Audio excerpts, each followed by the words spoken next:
Hello and welcome to Dino Day, a series where we'll be documenting facts about different dinosaurs every day. This episode is the final episode of Dino Day, Season 1. In celebration of this finale episode, we're going to be going into detail about today's dinosaurs' involvement in the Bone Wars. If you'd like to see more, please do like and subscribe. Today's dinosaur is Stegosaurus. Stegosaurus is a genus of herbivorous, four-legged, armoured dinosaur from the late Jurassic, characterized by its distinctive kite-shaped upright plates along their back and spikes on their tails.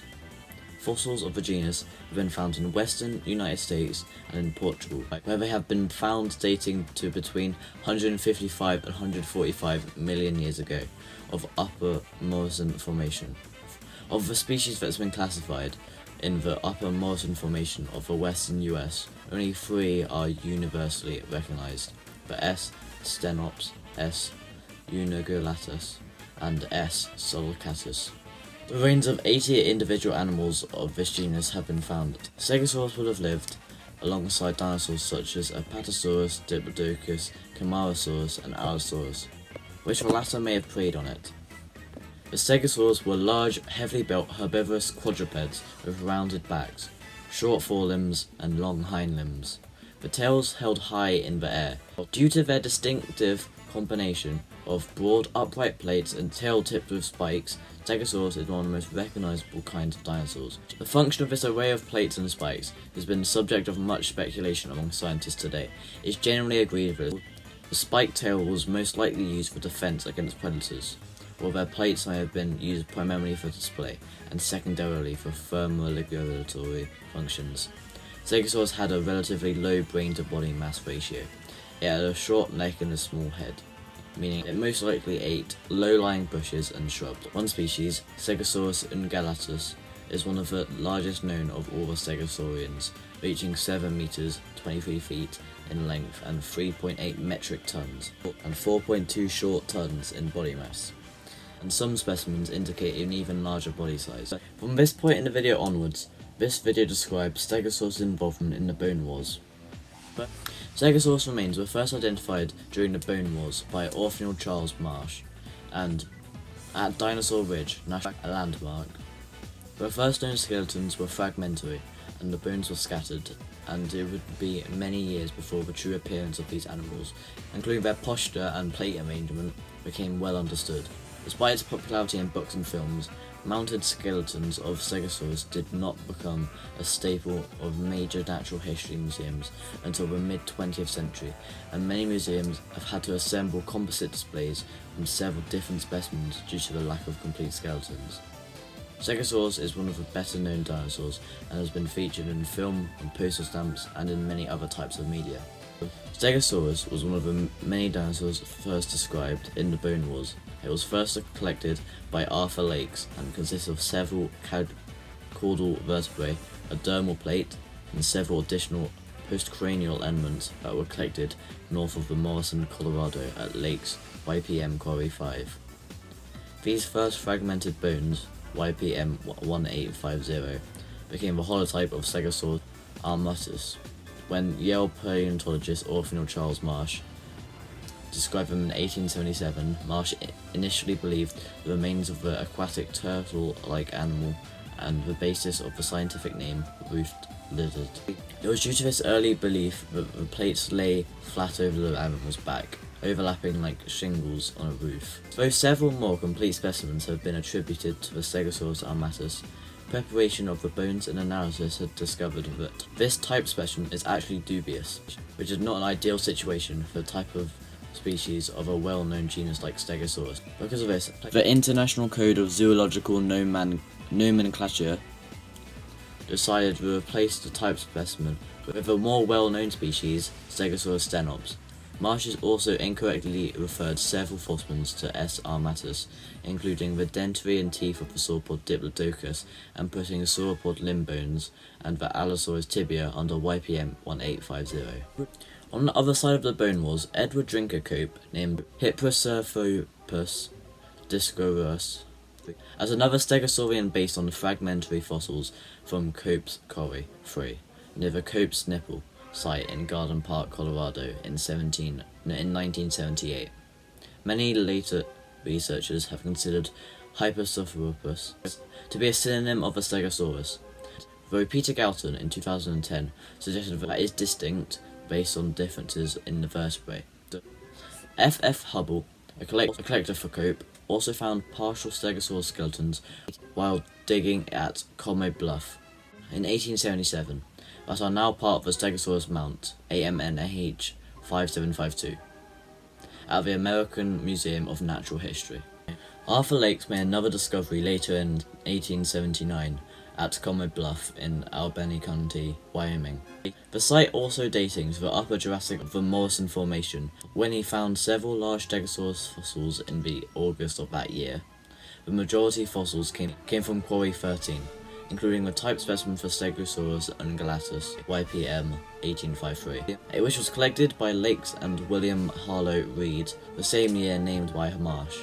The specimen was one of many found at the quarry, the specimens consisting of a partial skull, several vertebrae, an ischium, partial limbs, several plates, and 4 phagomiters, though 8 phagomiters were referred based on the specimen preserved alongside the type. The type also preserved the PES, which was the namesake of the species, meaning hoofed-roofed lizard. In 1881, he named the third species of Stegosaurus Aphnis, based on the only hip bone, though the fossil has since been lost and the species declared a nomen nudum later in 1887. Marsh described 2 more species of Stegosaurus from Como Bluff. Stegosaurus duplex, based on the partial vertebral column, partial pelvis, and partial left hind limb, YPM 1858, from Reed's Quarry 11, though the species is now seen as synonymous with the Stegosaurus ungulatus. The other Stegosaurus succulatus was named based on the left forelimb, scapula, left femur, several vertebrae, several plates, dermal armor elements, USNM V4937, collected in 1883. Stegosaurus sulculatus, most notably preserving a large spike that has been speculated to have been a shoulder spike that has been used to diagnose the species. The greatest Stegosaurus discovery came in 1885 with the discovery of a nearly complete articulated skeleton of a subadult, including the previously undiscovered elements like a complete skull, throat ossicles, and articulated plates. Marshall P. Felch collected the skeleton throughout the 1885 and 1886 from the Morrison Formation strata at his quarry in Garden Park, a town nearby Canyon City, Colorado. The skeleton was expertly unearthed by Felch, who divided the skeleton into labeled blocks and prepared them separately. The skeleton was shipped to Marsh in 1887, who named it the Stegosaurus stenops, narrow-faced roof lizard, that year.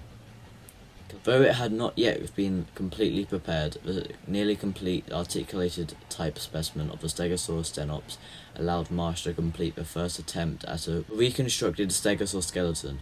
This first reconstruction of S. ungulatus, with missing parts filled from S. stenops, was published by Marsh in 1891. In 1893, Richard Lydecker mistakenly republished Marsh's drawing under the label Hypercephalopus. The skeleton of S. stenops has been deposited at the National Museum of Natural History in Washington, D.C., where it has been on display since 1915. Another mount was made for the NMNH in the form of mounted composite skeleton consisting of several specimens referred to S. stenops that were collected at Quarry 13 at Como Bluff in 1887, the most complete being USNM 6531.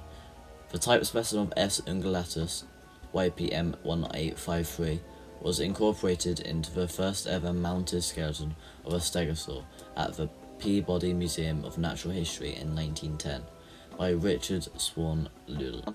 It was initially mounted with paired plates set wide above the base of the ribs, but was remounted in 1924 with 2 staggered rows of plates along the midline and the back. Additionally, specimens recovered from the same quarry in the United States National Museum of Natural History include the tall vertebrae and the additional large plate USNM 7414, belonged to the same individual, YPM 1853. The next species of Stegosaurus to be named was S. marshi by Frederick Lucas in 1901. Lucas reclassified the species in the new genus Hoplitosaurus later that year. Lucas also re-examined the issue of the life appearance in the Stegosaurus, coming to the conclusion that the plates were arranged in pairs in 2 rows along the back. Arranged above the bases of the ribs, Lucas commissioned Charles R. Knight to produce a life restoration of S. ungulatus based on his new interpretation. However, the following year, Lucas wrote that he believed that the plates were probably attached to the staggered rows. In 1910, Richard Swan Lull wrote that the alternating pattern seen in S. stenops was probably due to shifting skeleton after death.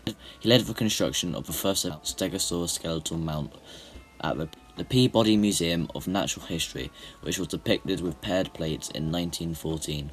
Charles Gilmore argued against Lull's interpretation, noting that several specimens of S. stenops, including the new completely prepared holotype, preserved the plates in alternating rows near the peak in the back, and that there was no evidence of the plates having been shifted relatively to the body during fossilization.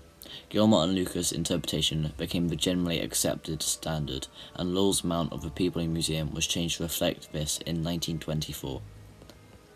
Though considered one of the distinct types of dinosaur, Stegosaurus displays were missing from a majority of museums during the first half of the 20th century, due largely to a disarticulated nature of most fossil specimens. Until 1918, the only mounted skeleton of Stegosaurus in the world was O.C. Marsh's type specimen of S. ungulatus at the Peabody Museum in Natural History, which was put on display in 1910. However, this mount was dismantled in 1917 when the old Peabody Museum was being demolished. This historically significant specimen was remounted ahead of the opening of the new Peabody Museum building in 1925. 1918 saw the completion of the second Stegosaurus mount and the first depicting S. stenops. This mount was created under the direction of Charles Gilmore at the U.S. National Museum of Natural History. It was a composite of several skeletons, primarily USNM 6531, with proportions designed to closely follow S. stenops type specimen, displayed in relief nearby since 1918. The aging mount was dismantled in 2003 and replaced with a cast of the updated pose in 2004. A third mounted skeleton of Stegosaurus, referred to S. stenops, was put on display in the American Museum of Natural History in 1932, mounted under the direction of Charles J. Long. The American Museum mount was a composite consisting of partial remains filled in with replicas based on the specimens in his article about the new mount for the museum's journal. Barnum Brown described and disputed the popular misconception that Stegosaurus had a second brain in its hip. And with that, we have come to the end of this series and episode of Dino Day. Hopefully you've enjoyed and hopefully you've learnt something new. As always, all the links and credits will be in the description.